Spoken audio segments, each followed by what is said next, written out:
బతుకమ్మ పండగ పూల పండగ మాత్రమే కాదు, ఆడబిడ్డలను గౌరవించుకునే పండగ అన్నారు మంత్రి జూపల్లి. బతుకమ్మ తెలంగాణ ఆత్మ గౌరవానికి, ప్రత్యేక సాంస్కృతిక అస్తిత్వానికి ప్రతీకని గుర్తు చేశారు. తెలంగాణ సంస్కృతి సంప్రదాయాలను రాష్ట్ర ప్రభుత్వం గొప్పగా గౌరవిస్తుందన్నారు.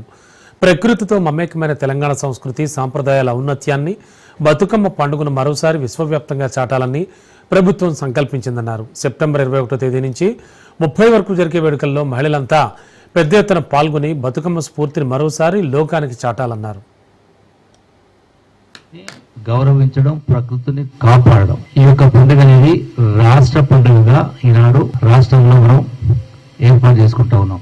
ఈ యొక్క బతుకమ్మ పండుగను పెద్ద ఎత్తున రాష్ట్రంలో కేవలం హైదరాబాద్కే పరిమితం కాకుండా రాష్ట్రం నలుమూలల్లో ఊరూరా వాడవాడన ఈ యొక్క బతుకమ్మ పండుగను నిర్వహించాల్సిన అవసరం ఉంది. అందరూ పాల్గొనే కార్యక్రమించాల్సిన అవసరం ఉంది. అది కూడా పార్టీలకు అతీతంగా అందరూ కూడా పెద్ద ఎత్తున పాల్గొనాలని చెప్పని రాష్ట్ర ప్రజానికానికి, అన్ని వర్గాల ప్రజలకు, మహిళా సోదరిమణులు మరుగునబడ్డటువంటి ఈ యొక్క బతుకమ్మను రాష్ట్రం యావత్తు పాల్గొంటూ ప్రపంచానికే చాటి చెప్పే విధంగా జరుపుకోవాల్సిన అవసరం ఉంది.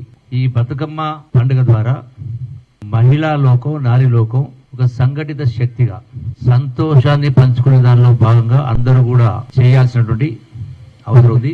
ఒక సంతోషమైనటువంటి వాతావరణం యొక్క బతుకమ్మ పండుగను, ఈ బతుకమ్మ పండుగను రాష్ట్రంలో 21 నుంచి